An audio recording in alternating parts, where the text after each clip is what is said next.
Tea Party, caring for seniors is what I want.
Okay, let's see here. Desktop audio. Got that dead. Mic is working. Just double check that.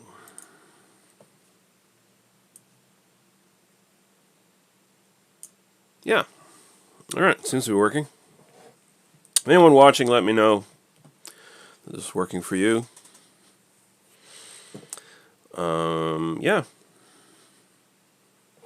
So we got 2 beers. I'm trying to do a fucking review through OBS, so gotta bear with me here a little bit. This is just a little test of this, just so I can get, honestly, just so I can get more familiar with OBS going forward. I use it for gaming already a little bit, and now we're doing beer. I'm gonna do a beer review. See if I can get all my stuff going through that. So we'll see. But we got 2 things here. First off, we have the Scotch Ale from Saltbox. Okay, so Saltbox, they're out of Mahone Bay, Nova Scotia. This is from a winner's gift pack that I picked up today. So it had the Saltbox, and then has this other one that we're going to be doing later, the Balsam Blue.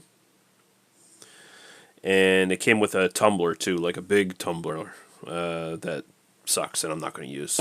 I don't like tumblers at all. But we're just going to be reviewing these beers tonight, so we'll see how that goes. So we got the Ironbound Scotch Ale here. It sits at 5.7% alcohol by volume, so a little bit underpowered for Scotch Ale in general, I'd kind of say. Because when you're saying Scotch Ale, you're basically just saying wee heavy. So that's a bit on the light side for a wee heavy. And we'll see what we think. I previously thought I had not had anything from this brewery, but I was actually mistaken. I have had a beer from them before that wasn't all that good. And then they have another one in the NSLC that I haven't tried yet, as far as I can recall. But we'll find out. We'll see. We'll see what it says on this fucker. This beer is a tribute to East Ironbound Island and all the Iron Islands of the world where Scotch ale is drunk. East Ironbound is located south of Aspotogan Peninsula in Lunenburg County.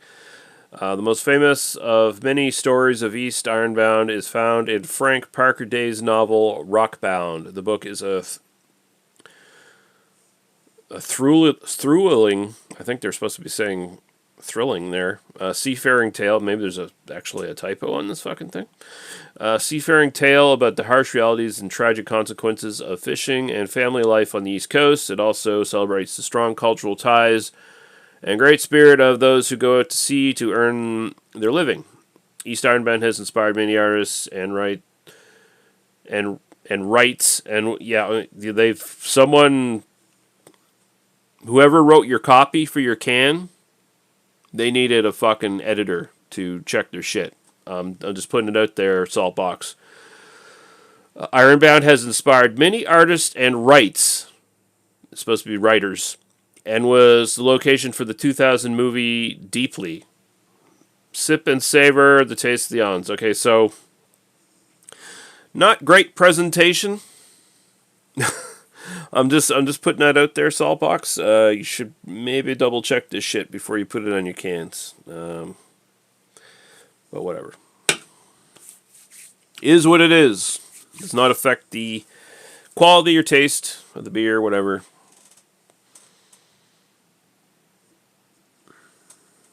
But yeah, it looks like a Scotch ale. It's murky.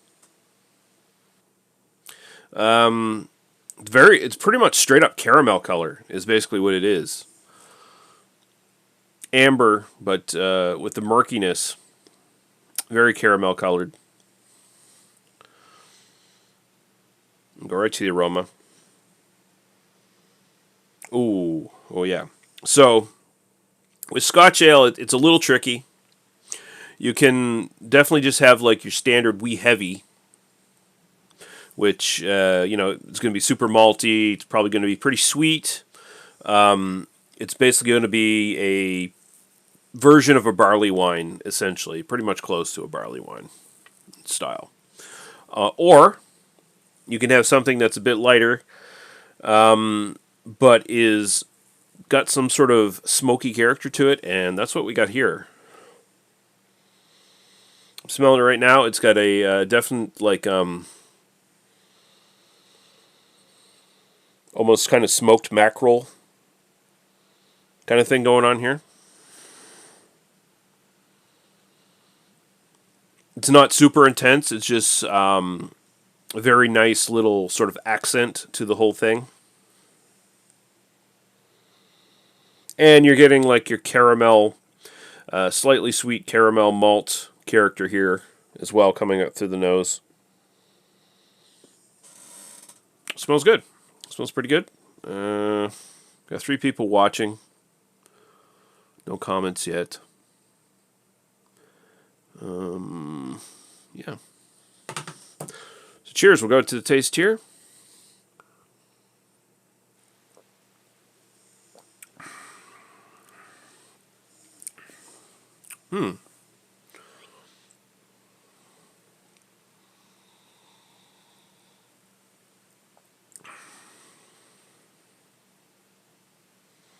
That is pretty good.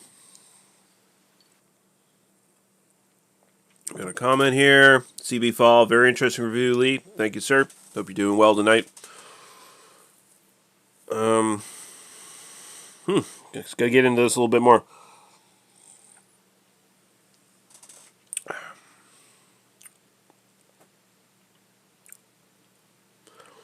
Okay, so it's pretty simple. It's fairly light in body, a bit lighter in body than I would have expected for this, style-wise. It almost feels to me like Scotch ale here in the Maritime provinces is something different than the Scotch ale wee heavy that you get in Scotland, Britain, places like that.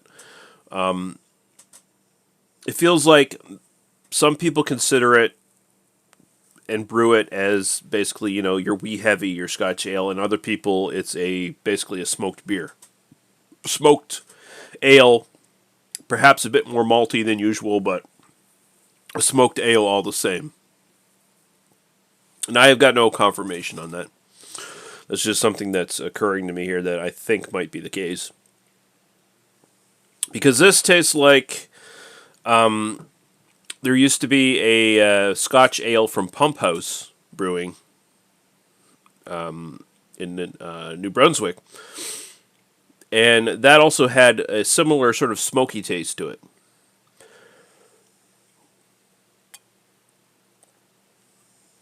And it was also pretty light in alcohol, if I seem to recall correctly. I think it was only like 5% or something like that. So it's definitely much lighter than what you would throw into the wee heavy category. So I guess I do have to sort of rate this on that sort of Scotch ale, the lighter Scotch ale that's more of a smoked beer kind of experience. But yeah, you get a nice rounding of caramel malt. It's fairly light bodied, like upper light bodied, and there's this lingering, slightly smoked kind of character all around it. I wouldn't say it's like peat smoke or anything like that, but it's kind of like a smoked mackerel fish kind of idea, which fits really perfectly for around here in the Maritime provinces, where a lot of the food dishes are, fish. So this would be something you could definitely pair with like fish and chips or something like that. Like the smokiness of it would really do well. This is good. I like it. I kind of wish this was something I could get all the time, because I would probably pick up a nice like 6-pack, or actually no one really makes 6-packs anything anymore around here. It's all like 4-packs of 473 cans. So like if there was a 4-pack of this I could get in my NSLC all the time, I would probably be picking it up once in a while. This is pretty good stuff. Style wise, I don't want to, say I have like some sort of definitive knowledge of what this style is supposed to be. Like I said here, I was pondering here whether there's like 2 different kinds of Scotch ales at this point. And if that's true, are they well defined and recognized as separate like versions of the Scotch ale or something like that? I do not know. So I'm just gonna, I'm gonna sort of split the difference there. I'm gonna throw a 7 at it. I think it's pretty good. I think the Pump House one I used to be able to get is definitely better. Had a bit more of a smokiness to it, a bit more character. My overall enjoyment, I'm gonna throw an 8. I like it a lot. It's simple. It's got a couple nice little components to it. It's, the caramel maltiness and the smokiness, and it just works. It's an easy drinking beer. Would be good to pair with food, like I said. I like it.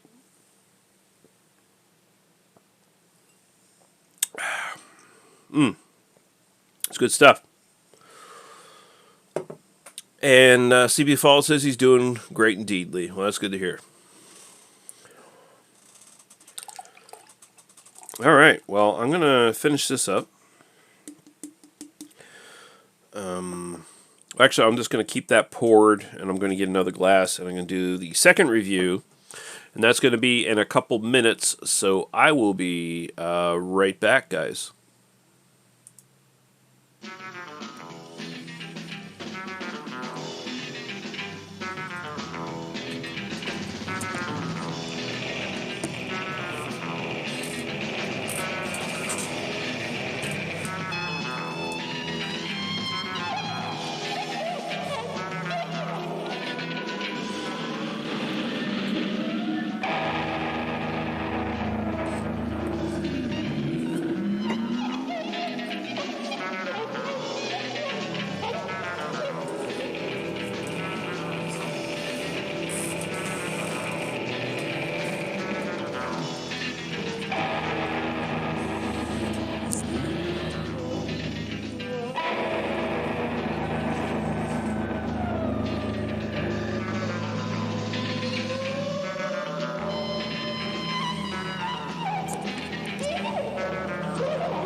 All right, we're back. We have the second beer from the Saltbox gift pack, winter gift pack, available in all of your finer NSLCs out there. This one's much more interesting than the Scotch Ale I just did. This is their Balsam Blue. And this one intrigued me because it's an interesting combination of things. This is essentially a combination of a sort of fruit beer, blueberry beer, but mixed with like basically a spruce fir tree sort of beer. So you're going to be getting the qualities of like a fir tree, spruce beer, that sort of idea, where this actually uses, I think it's the tips. Let's see. Let's just get into the spiel here for a second. 6.2% alcohol by volume at first off. We couldn't think of a better way to celebrate the holidays than showcasing two of Nova Scotia's most prolific homegrown products. Our Balsam Blue is brewed with the tips of local balsam fir trees. There we go. And lots of Nova Scotia wild blueberries to create a light, sparkling ale that combines the bright, festive flavor of fruit with a touch of tangy pine. The perfect libation to lift your Christmas spirit. So they're trying to give you a fruit. Basically, it's a spruce beer, but they're putting the blueberries into it to sort of. I think I read somewhere that the intention was to balance the intensity of the fir trees here, the balsam tips. So they wanted to like counteract that a bit, which I don't know. I don't need that, honestly. I love Garrison's spruce beer, but that's just like a big molasses fir tree concoction that's just kind of beautiful. But I'm really interested to see what they pull off with this. That's kind of interesting. I've definitely never had a beer quite like this. I've never had a spruce beer, fir tree beer, whatever, mixed with a fruit beer. And let's try it. CB Fall says very nice can labeling. Yeah, this is definitely a very attractive looking can. It's got the sort of plaid background there. And very simple, nice logo. I think the one for their Ironbound Scotch Ale is a little bit more bland. It too has like a plaid background thing, but like there's a dime a dozen fucking cans out there of like coastal pictures, like lighthouses and shit like that at this point.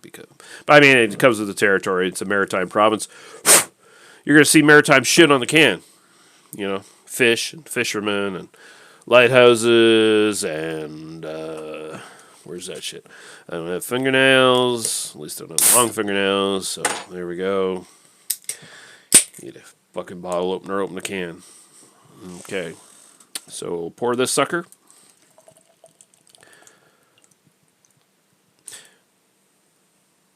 Whoa, that was a little active. Have to let that settle down a little bit. So that's actually kind of looking like a lager more. It was looking very light. And here's the thing. On Untapped,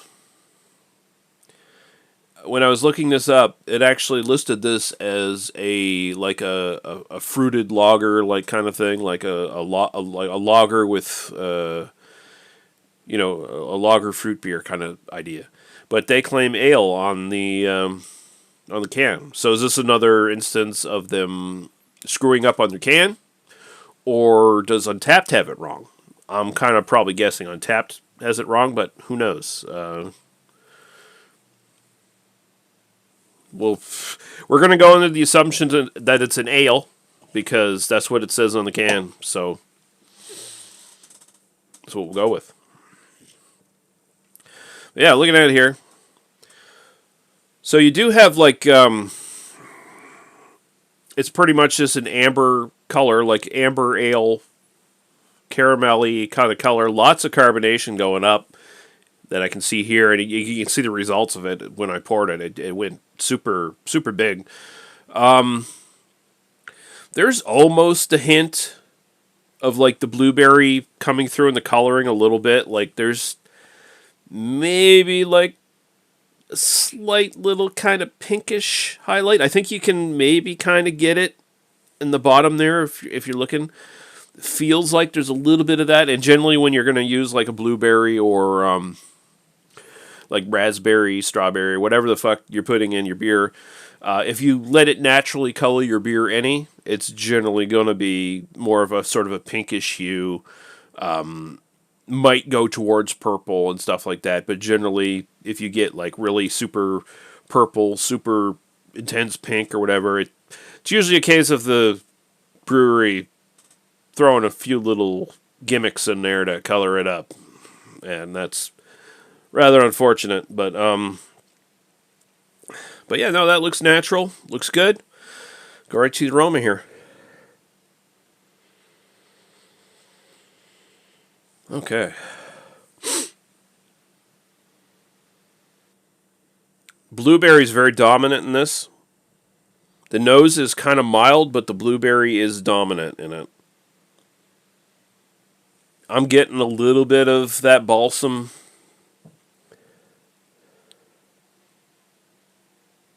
It's got... How to explain this? How to explain this without sounding like I'm crazy? So if you go walking through like a grove of, I don't know, even that's the proper term for like a clump of certain trees, like a grove of fir trees of some sort, spruce, balsam, pine, whatever the fuck, right? When they're really giving off smell, like when you're really in the middle of them and they're really super intense, like the trees are like bleeding sap and they're just at their full potency as far as aroma comes off. It's almost got like a tangible thickness to the smell when it goes into your nose. You can almost like feel it in your nose, and at least that's the sort of impression I get when I run into that, when I encounter that. And you get a little bit of that in the background as you draw on it when you're smelling. Like I said, mostly it's the blueberry, and it's kind of like diet ocean spray blueberry. Is kind of what the smell you're getting. I have no doubt they use real blueberries. I'm not saying they're fucking around here. Probably a blueberry puree, if I'm to guess, but not artificial blueberry anything, natural flavors, none of that bullshit. I doubt they're doing that here. So, not trying to disparage them in any way by saying that. I'm just saying it reminds me of ocean spray. But you draw on this.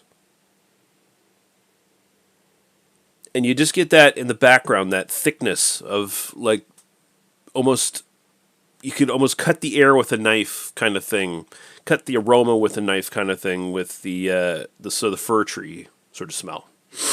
And I'm just getting a little indication of that in the background.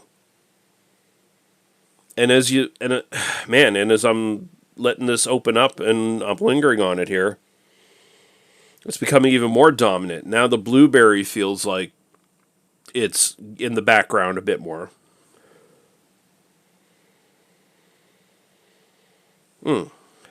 Smells good. And it's not super intense. It's very light. It's very welcoming for people who wouldn't be sure. Like these spruce fir beers, they can be super intense. They really can be. They can be something that would just turn somebody off totally.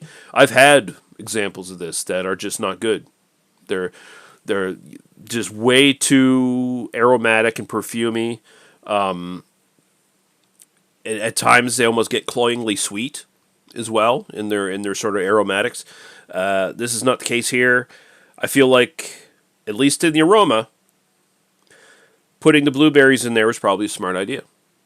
It definitely gives them a balance in the aroma at the very least. So we'll go to the taste now. Cheers.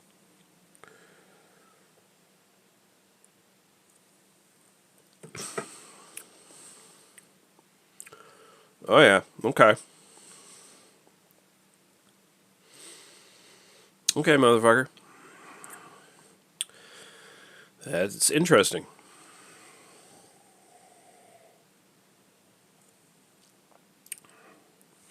We have Red Beer saying cheers, Lee. Cheers to you, sir. Hope you're doing well tonight.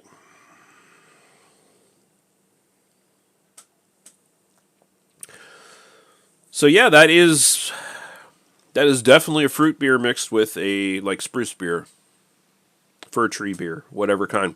It is very light in the body, and those sort of spruce beers and stuff. There's a tendency to like make them super thick, And don't get me wrong, I like it that way, but this is sort of the other end of the scale. It's, upper light bodied. You get enough of that sort of balsam tip flavor here. And of course, the aroma just kind of translates to the flavor, and that, like, you're just getting that sort of fir tree kind of thing going on here, that note. And the blueberries are very much in the background. They're just around the edges, just sort of, they're at this, like, where the fir trees were accenting the blueberries in the aroma initially. Here,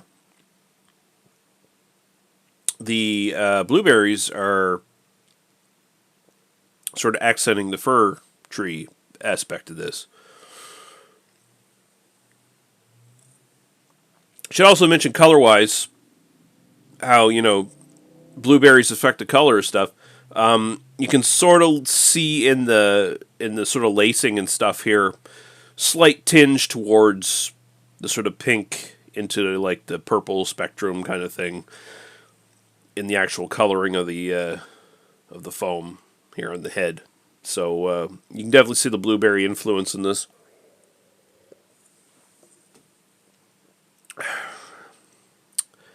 That's really good. And also the fir tree stuff really comes out in the background too. It brings its own unique kind of bitterness.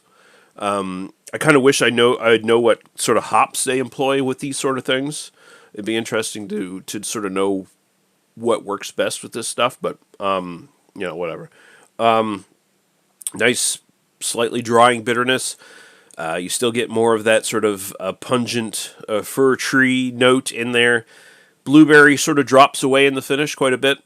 Like I said, I sort of read that it's mostly there to balance and to like dull down the fir tree aspect a little bit, and it seems like that's what's happening here.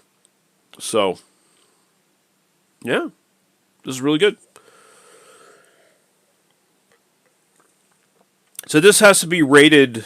I was looking this up because I was trying to decide what am I going to rate this under style wise, because it's not quite just specifically like spruce fir tree beer or whatever.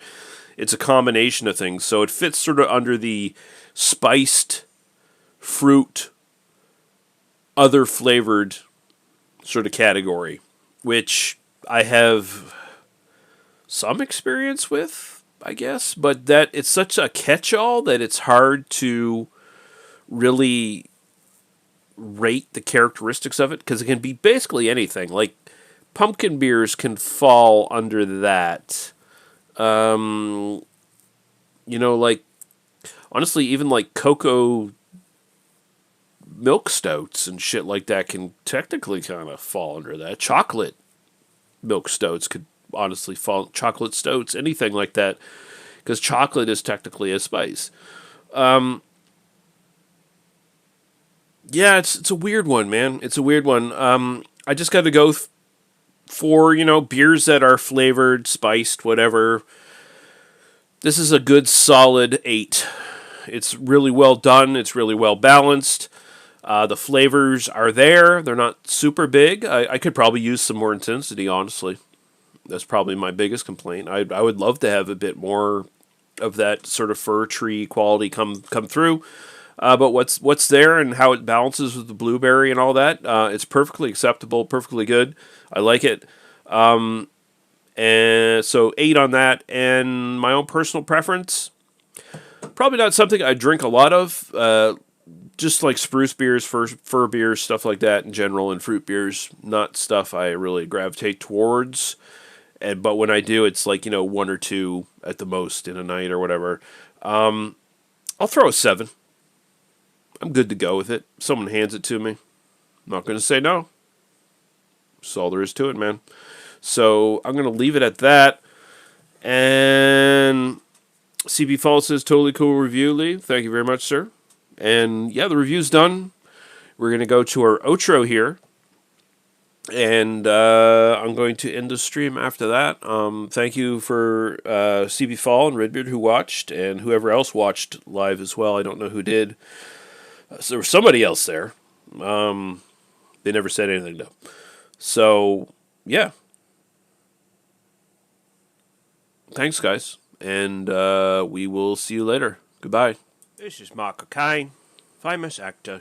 You may have known me from my starring role in the cinematic masterpiece Jaws 4: The Revenge. Anyway, I've been tasked with telling you that this stream is over. It is ended. It's done. Alright? So, what you need to do now is find something else to do. You don't have to go home, but you can't stay here. Although, on the way out, if you're not subscribed and you like more content like this, hit the little subscribe button. Also, hit the like button. Thank you. Keep the wolves away from the door. All that. Cheerio. Pip pip. And go fuck yourself.